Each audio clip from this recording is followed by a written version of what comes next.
Rise and shine, everyone, and thank you for watching Sunrise, streaming now on KARE 11 Plus. It is finally Friday. Jason Hackett and Alicia Lewis here with you. Look at that temperature now, 30 degrees. That is about as warm as it's going to be. This is tropical, Mace. Forever.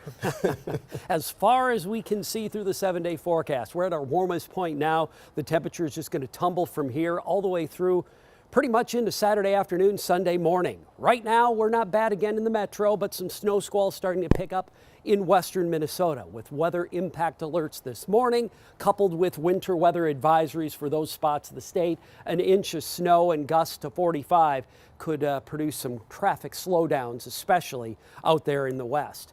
30-hour temp now again in the metro, not bad. Wind chill, not too bad, only at 22 because our wind is only west at 10. It'll be up above 30 on the gusts later today with the cold air spreading in. Notice northwest Minnesota has fallen back already into the teens with some bursts of snow there, some snow showers in northwest Minnesota and west of Mankato to Fairmont. We'll see on and off snow showers throughout the day. And of course, the cold and wind will be arriving, Alicia. Mace, thank you. Let's give you a look at the roads on your Friday morning. It was relatively quiet till a crash popped up. 35E up in the North Metro, Northeast Metro. We can give you a look here. You can still kind of see the flashing lights blocking the right shoulder. The good news, it's northbound, so it's not in the heavy traffic areas like we're seeing southbound traffic pick up. Again, this is near County Road 96. Well, right now, dozens of Democratic lawmakers are heading to or are already in the Twin Cities to investigate ICE operations in Minnesota. Yeah, they're coming to hear the impact on the community as tensions are rising from two shootings involving federal agents. Our Audrey Russo is joining us live from outside the Senate building in St. Paul with what they're planning, Audrey, to accomplish. Yeah, about 30 lawmakers from around the country are going to come to the Minnesota Senate building. They're going to join Congresswoman Ilhan Omar to talk a little bit about what's been going on. Now, a lot of these lawmakers were just getting on a plane last night, and they actually put out some posts on social media talking about their plans for today. Take a listen.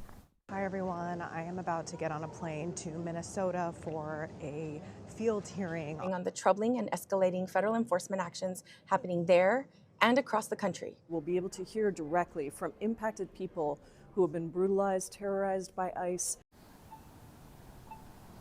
They say they also plan to hear from some legal experts as well. And after hearing from these Minnesotans who've been targeted by ICE, they'll hold a press conference. This is the 6th hearing in a series they're calling Kidnapped and Disappeared. Now, this comes as some Republican lawmakers were quoted in a Politico article in the last 10 hours saying they'd be open to implementing more training for ICE officers, though they stopped short of criticizing the Trump administration. And on a state level, Attorney General Keith Ellison has actually launched a form for Minnesotans to document their interactions with federal agents. I've got more on that coming up in about 30 minutes, but for now, I'll send things back to you. All right, Audrey Russo reporting live this morning. Thank you very much for that update. This all comes as President Trump is threatening to invoke the Insurrection Act here in Minnesota. Word of that breaking during our Sunrise stream yesterday. The president says he'll do it if local leaders don't. In his words, obey the law and stop the professional agitators and insurrectionists from attacking ICE agents. Invoking the act would mean the president would deploy U.S. troops to Minnesota. Members of Congress have responded to the president's announcement. Here's what they had to say. Take a listen. Minnesota is out of control. You have local and state leaders who seem to be encouraging violence and all of this madness, and the president's frustrated about it, and so are we. Well, Donald Trump is lawless and doesn't respect the Constitution, and this is just another example. The man doesn't respect the rule of law. He's clearly using our military and our law enforcement improperly at home and abroad. So what is the Insurrection Act? The law signed into effect in the 1790s allows the president to deploy the military within the United States to quell rebellion or enforce federal law in the states where authorities can't or won't. It also allows troops to make arrests and take extra steps to protect federal assets and buildings. The law has only been invoked around 30 times in its history. The last time was in 1992 when George H.W. Bush used it to quell riots in Los Angeles, following the acquittal of 4 police officers accused of beating Rodney King. Every other time, federal troops were deployed at the request of individual states.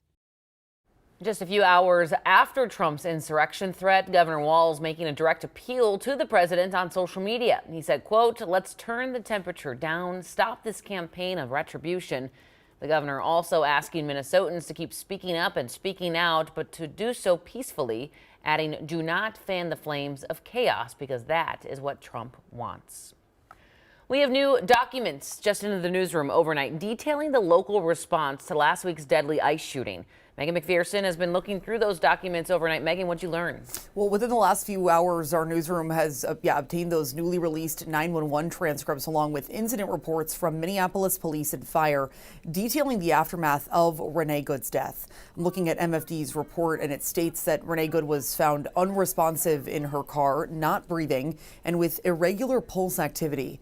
Emergency medical services workers found Good had 2 apparent gunshot wounds to the chest, 1 apparent gunshot wound to the left forearm, and a possible gunshot wound on the left side of the head. We read that EMS workers had to move her to the sidewalk to, quote, get separation from an escalating scene involving law enforcement and bystanders, end quote. They started and continued CPR before medics brought her to the hospital. And we're also hearing for the first time from the attorney representing the family of Renee Good, Antonio Romanucci. He says the firm is working on a civil case for the Good family. We probably have access more than you think. You would think that, just because the federal government says nope, nobody else is allowed or involved, that means that we don't get access to evidence. That's not necessarily true. Yesterday afternoon, the firm also announced it has sent a preservation of evidence letter to the federal government as part of its investigation into Good's shooting death. The firm says the request is intended to ensure no physical or electronic evidence, including vehicles, videos, and agent communications, are not to be found. And Romanucci is also pushing back against what he says are false and defamatory online reports that have circulated about Renee Good's background. I'll discuss this and details from the 911 transcripts coming up in about 30 minutes. Jason. All right, Megan McPherson reporting live from the newsroom. Thank you. This morning, we're learning more about the other person shot by a federal law enforcement officer Wednesday night. So here is what the Department of Homeland Security says led up to that shooting. According to DHS, Julio Cesar Sosa Solis is in the U.S. illegally from Venezuela. And while officers were trying to arrest him during a targeted traffic stop, he drove off and crashed his vehicle into another parked car. And that's when they say he took off on foot. The officer eventually caught up to him, and that's when some type of struggle began. DHS says during the struggle, 2 other men came out of a home nearby and ambushed the officer, attacking him with a shovel and a broom. And that is when the officer shot Sosa Solis in the leg. Officials say both the officer and Sosa Solis were hospitalized. The 2 other men are also in custody. And federal officials say they've arrested 1 person accused of stealing FBI weapons and body armor from a damaged government vehicle during the protests on Wednesday night. Officials didn't identify the man, but FBI Director Kash Patel said he's a known member of the Latin Kings gang with a violent criminal history. Patel says they're looking for more suspects. The FBI also announced a $100,000 reward for any information related to the crime. Make sure you stay with KARE 11 as things continue to develop here in Minnesota.